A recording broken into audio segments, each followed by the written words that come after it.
दक्ष police news, पहिले खाकी मग बाकी।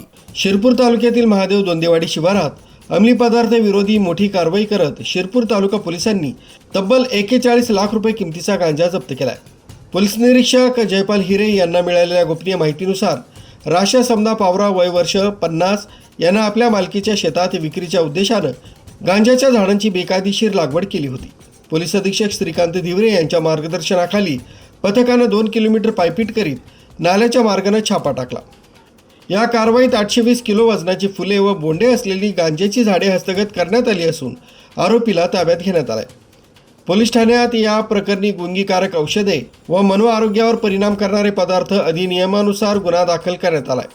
ही यशस्वी कारवाई पोलीस अधीक्षक श्रीकांत धिवरे, अप्पर पोलीस अधीक्षक अजय देवरे आणि उपविभागीय पोलीस अधिकारी सुनील गोसावी यांच्या मार्गदर्शनाखाली पोलीस निरीक्षक जयपाल हिरे, सुनील वसावे, संतोष पाटील, जाकीरुद्दीन शेख, जगन्नाथ कुळी, राजू दिसले, विजय धिवरे, स्वप्नील बांगर, दिनकर पवार, कृष्णा पावरा व इतर सहकाऱ्यांनी केली।